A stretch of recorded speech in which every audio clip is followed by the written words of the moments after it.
I'm Margaret Lawson, 29, and I never thought the very symbol of my success, a beautiful penthouse overlooking downtown Boston, would become the battleground for a family betrayal. It happened at my younger sister's wedding. Just after the toast, my parents pulled me aside and asked me to sign over the condo I'd worked nearly a decade to afford, to the newlyweds. When I refused, my mother slapped me, right there in front of stunned guests. But that slap didn't break me. It woke me up. Growing up in a middle-class neighborhood in New England, the rules were clear. I was the responsible one, my sister, Kelly, was the cherished one, while I worked night shifts in college and skipped meals to pay tuition. Kelly had her rent, school, and wardrobe covered. I graduated with debt and grit. She graduated with selfies and champagne. My penthouse wasn't just a home, it was proof that I could make it on my own. Hardwood floors, 10-foot ceilings, and a sunlit kitchen with marble countertops. Every detail was chosen by me. And yet, in one afternoon, my family decided it belonged to someone else. What they didn't know was, the girl they overlooked had become a woman they couldn't manipulate. And this time, I wouldn't walk away quietly. I didn't inherit comfort, I built it. When I bought my penthouse at 27, it was more than just a real estate purchase. It was a quiet declaration to the world. I made it. Located in a restored brownstone in Beacon Hill, the 1.800 square foot unit had a wraparound terrace with views of the Charles River, original brickwork, and a kitchen that gleamed with polished granite and high-end appliances. It stretched every penny I had, between the down payment, the mortgage, and insurance, but I made it work. I always did. The day I closed on that condo, I sat on the empty hardwood floor, drank a $12 bottle of wine, and cried, not because I was overwhelmed, but because I finally had something that was mine. Not given, not borrowed, not expected to be shared. When I hosted a small housewarming gathering, my parents showed up dressed like they were attending a funeral. They nodded politely, offered compliments so forced they felt like polite insults. My mother glanced around the space and said, "It's a lot of room for one person, dear," while sipping her wine. My father added, "Hope you're not overextending yourself. Property taxes in this area are no joke." Kelly wandered through the condo like she was picking out drapes for her future bedroom. She said nothing, just touched things, my kitchen cabinets, the knobs on the French doors, like she was taking mental ownership. At the time, I didn't think much of it. Kelly had never been particularly ambitious. She'd floated through life on charm and timing. After college, she bounced between PR gigs and boutique jobs that our parents helped fund each time she changed her mind. They paid her rent when she reassessed her career path, and covered the lease on her Audi when she needed something reliable. I didn't envy her, I pitied her, but I never imagined that one day, they'd all come for what I had earned. When she got engaged to Brandon Pierce, a name straight out of a yacht club directory, my parents were thrilled. The Pierces were old Boston money. Emphasis on the old.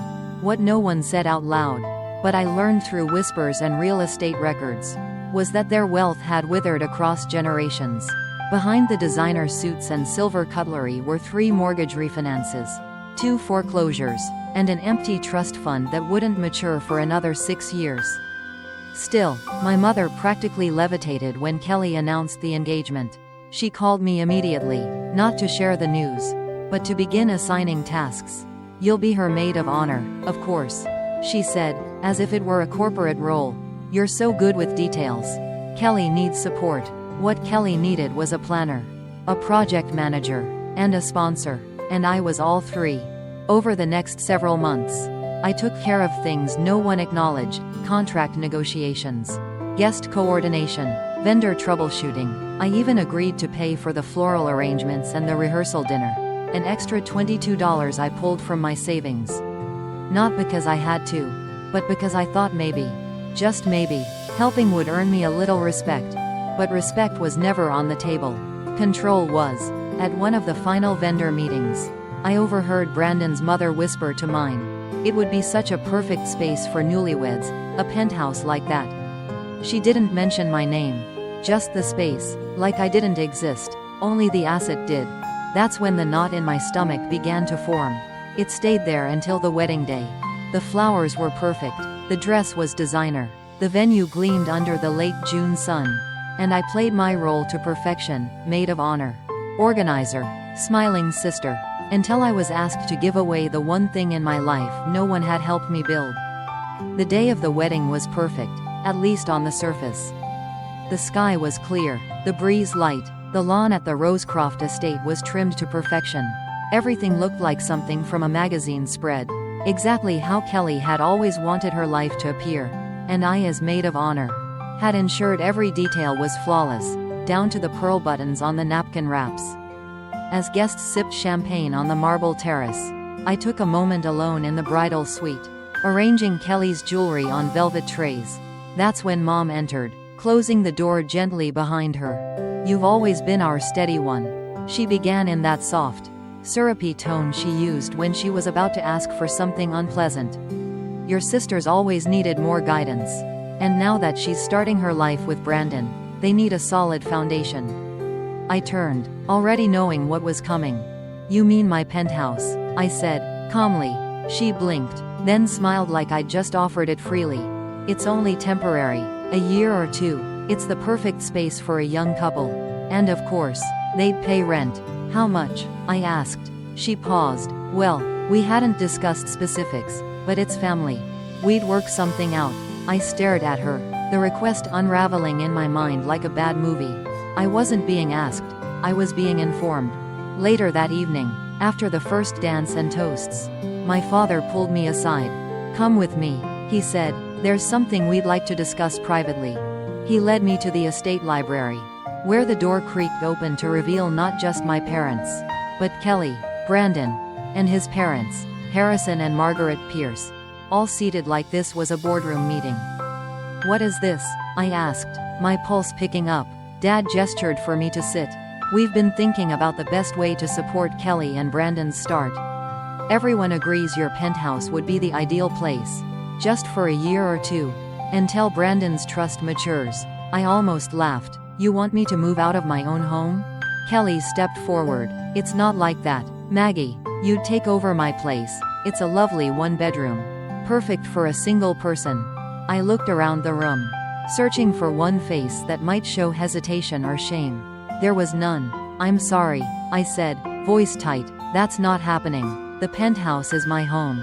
I worked for every square foot of it. No one gets to borrow it, especially not as some sort of family favor." Brandon, ever the polished prince, tried to smooth things over. "Let's be reasonable here. It's not a big ask. You're one person. We're starting a family. Then start one within your means." I snapped. There was a long silence. Then my mother stood, walked right up to me, and slapped me. The sound echoed off the wood-paneled walls. Everyone froze. "Don't be selfish," she hissed. "Family comes first." I didn't say a word.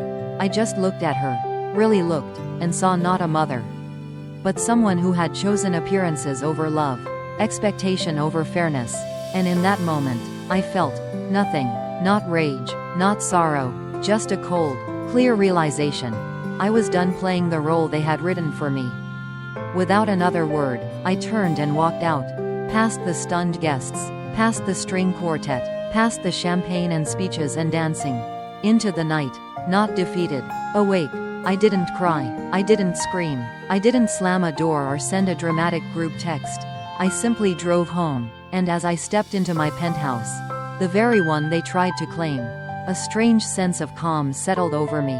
That night, I didn't sleep, not out of rage, but clarity. For years, I had worked, sacrificed, pushed forward, hoping that eventually my success would earn me respect from my family. I had believed, foolishly, that recognition would come if I just gave enough. But the wedding had been the final lesson. Nothing I gave would ever be enough. So I stopped giving. The next morning, with coffee in hand, I opened my laptop and made a checklist. Not a to-do list, a liberation list. Step 1. Secure the perimeter. I contacted building management and instructed them that no one, not family, not friends, was to be granted access to my unit without my written approval. I changed the locks. I installed a security system with remote cameras. I wasn't just protecting a property. I was drawing a line. This space is mine. You do not enter it physically or emotionally. Step 2. Protect my assets. I met with my attorney, Sandra Whitmore, a quiet bulldog in pearls who specialized in estate law and real estate protection. Together, we rewrote my will and created a living trust that explicitly excluded my immediate family from any future claim. I changed my financial beneficiaries. I removed my parents from my emergency contacts. I transferred my backup keys from my mother to my friend Julia, a person who had never once treated me like a resource. Step 3. Disentangle financially. I canceled the family credit card where I was the primary holder and my parents had been emergency users for years. I paid off and closed the joint membership my father insisted we keep at the country club for appearances. I even removed myself from the shared Netflix account. Petty as it seemed, every connection they used to monitor, access, or benefit from me, I cut clean. Step 4. Control the narrative. I wasn't going to post cryptic messages or air dirty laundry on Facebook. But I did have quiet conversations with a few mutual acquaintances. I shared, without bitterness, the truth, that I was setting boundaries, that I had been asked to give away my home and slapped when I declined. People listened, they nodded, and they understood. My mother's version, that I had abandoned the family, started to unravel. And finally, step 5. Deny access to soft power. Brandon had hoped to leverage my industry contacts for his architecture firm. Not anymore. When a developer I knew asked for my thoughts on his proposed partnership, I gave an honest assessment, unproven, reliant on name rather than performance. When Brandon's mother called to invite me to a casual brunch with a few Boston real estate investors, I declined, citing a prior commitment, and never scheduled a follow-up. I wasn't sabotaging them. I was simply removing myself from a system that had relied on me without ever acknowledging me. The silence from my family in the following weeks was deafening. No apologies, no admissions, just the occasional guilt-laced voicemail from my mother. Your father isn't sleeping. Kelly's hurt. This is tearing us apart. No, this isn't what's tearing us apart. What tore us apart was decades of treating me like the fallback plan. The silent ATM, the fixer. And now that I had stopped playing that role, they didn't know who I was anymore. But I did. It wasn't just a slap. It was a signal, a confirmation that something deeper, colder, and more calculated had been happening all along. A few days after the wedding, I received a message from Julia, my closest friend and, conveniently, a financial analyst. You still want the truth about the Pierces? She wrote. I did some digging. What she uncovered wasn't just gossip. It was revelation. Brandon's family, the Pierces, Boston aristocracy by reputation, had been slowly offloading assets for years. Their Nantucket home, sold quietly 2 years ago. Their art collection, liquidated in a private estate transition that looked more like a fire sale. Their primary home in Cambridge was refinanced twice in the past 5 years. And public records revealed liens placed against it by vendors and contractors. But the most damning detail was Brandon's trust fund, the one his parents kept referencing as the reason he just needed a little time. It was a modest fund at best, and it wouldn't mature until he turned 35. At present, it was valued at less than a third of what they'd led my family to believe. They weren't seeking a temporary place for the newlyweds to get started. They were seeking permanent elevation at someone else's expense, mine. Fueled by the clarity this gave me, I started looking into my own family's finances, starting with the only thing I could access easily, my own credit report. And there it was, my name listed as a co-signer on one of Kelly's old student loans. I had never signed anything. Furious, I contacted the loan servicer. After hours on hold and multiple identity verifications, I got confirmation. My parents had listed me as a financial guarantor. Legally, it was questionable, but without direct proof of fraud, it would be difficult to challenge. It wasn't just about the wedding. This pattern went back years. Through old receipts, bank statements, and quiet conversations with family members who had always stayed on the sidelines, I pieced together the truth. My parents had paid Kelly's rent for almost a decade. They'd funded a failed online boutique she started, and abandoned, after 3 months. They paid off 2 of her credit cards when she maxed them out on business expenses. And now, after stretching themselves to cover an extravagant wedding, they were relying on me to rescue the family's finances. That $22 I'd contributed to the rehearsal dinner and flowers? It wasn't a nice gesture. It had kept them from sinking. What shocked me most wasn't the money itself, it was the assumption. The way everyone around me had planned for me to say yes. How Kelly had toured luxury apartments in my building before the wedding. How Brandon had described our Beacon Hill place at social events, casually dropping hints as if it were already theirs. This wasn't disappointment at a rejected favor. It was rage that their scheme had failed. Even the building's doorman had been misled. "Your sister said she'd be house-sitting," he told me sheepishly. I let them in twice. I felt like I was unraveling a slow-motion robbery, not just of my home, but of my autonomy, my identity. When I confided in Sandra, my attorney, she didn't flinch. "They counted on your silence," she said. "They assumed you wouldn't fight back, that you'd keep peace over truth. What you do next is not revenge, it's reclamation." She was right. I wasn't going to fight with yelling or threats. That wasn't my way.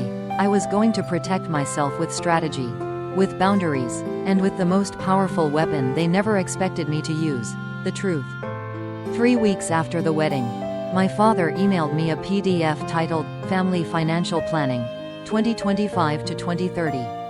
No greeting, no apology, just a spreadsheet and bullet points outlining my recommended contributions to their retirement fund and Kelly's housing stabilization budget.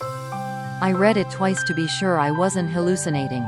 They truly believed I'd continue to foot the bill. That after everything, after the slap, after the ambush, I'd quietly resume my role as the silent safety net. So I responded with a single sentence. "I'm focusing on my own financial future now, just like you taught me." No elaboration, no emotion. Within days, my mother called. Her voice was tight, clipped. "Your father is hurt. He says you're refusing to help after everything we've done for you." I stayed quiet, letting her sit in the weight of that sentence. "What, exactly, have you done for me, Mom?" I asked calmly. There was a pause. "We raised you. You housed and fed me as a child. That's parenting, not a debt, and since then, I've handled everything alone. College, career, mortgage, even the wedding expenses you couldn't cover. So no, I won't be funding your retirement while Kelly and Brandon drain you dry." That was the last time she called me for a while. Meanwhile, reality hit Kelly and Brandon hard. They signed a lease on a 2-bedroom apartment in South Boston, a far cry from the penthouse life they'd envisioned. The building had no doorman, no view, and the heating was spotty. But it was within budget. Barely. Word got around, in social circles. Kelly's story changed from, "We're staying in Beacon Hill," to, "We're waiting for the market to settle." Friends noticed. Invitations thinned. The shine began to fade. Brandon, who had once bragged about joining high-profile development projects, quietly returned to smaller residential jobs. When we crossed paths at an industry mixer, he couldn't meet my eyes. "You're enjoying this," he muttered, cornering me near the drink table. "I'm enjoying peace," I replied, "and boundaries." He scoffed. "You always kept score." "No," I said, sipping my wine. I finally started doing the math. What surprised me most wasn't their decline. It was how little satisfaction I felt. This wasn't sweet revenge. It wasn't victory. It was just reality playing out without my interference. The freedom I'd gained wasn't about making anyone pay. It was about reclaiming my time, my money, and my peace. Professionally, I thrived, without family stress draining me. I landed 2 new contracts and expanded my firm. Personally, I reconnected with parts of myself I hadn't seen in years. I traveled, I slept, I laughed more, and slowly, a new emotion emerged: compassion.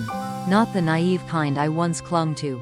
A quiet kind, detached, but real. When I heard that my parents had sold their house and downsized to a condo in Quincy, I didn't cheer, I simply acknowledged it. They'd built a system of dependence, and now, without me, it collapsed. One evening, I got an email from my father. "Margaret, I've been thinking about our last conversation. You said some things I wasn't ready to hear. I'm not sure I agree. But I'm listening. Dad, it wasn't an apology, but it was something. It reminded me that while consequences may arrive late, they do arrive. And sometimes, choosing yourself doesn't mean shutting everyone out. It means finally stepping into your own life. Unapologetically. And for the first time, I didn't feel selfish. I felt free. 1 year later, I stood on the terrace of my penthouse, the one they once tried to take, watching the sun dip behind the Boston skyline. Inside, Ryan was preparing dinner. He wasn't just a partner in name. He was someone who saw me for who I was, not what I could give. Our relationship wasn't built on dependency or performance. It was built on respect. In the past 12 months, I had rebuilt my life. Not with anger, but with intention. My business flourished. I traveled. I laughed more than I had in a decade. And perhaps most surprisingly, I forgave, not for their sake, but for mine. Kelly eventually reached out, not with excuses, but with honesty. She admitted what they did was wrong. It wasn't a full reconciliation, but it was a beginning. And when my father quietly acknowledged he had listened, even if he hadn't yet changed, I felt something soften. Not trust, not yet, but hope. Because healing isn't loud, it's quiet, consistent, and earned. Seedling life lesson. The greatest act of self-respect is learning when to walk away, not in anger, but in clarity. Sometimes, choosing peace means choosing yourself. And that's not selfish, that's survival. Speech balloon, your turn. Have you ever had to set hard boundaries with people you love? Share your story in the comments below. We read every one. Love letter. And if this story touched you, like, subscribe, and ring the bell for more real-life stories of strength, family, and redemption. Because here at Family Revenge, justice isn't loud, it's lasting.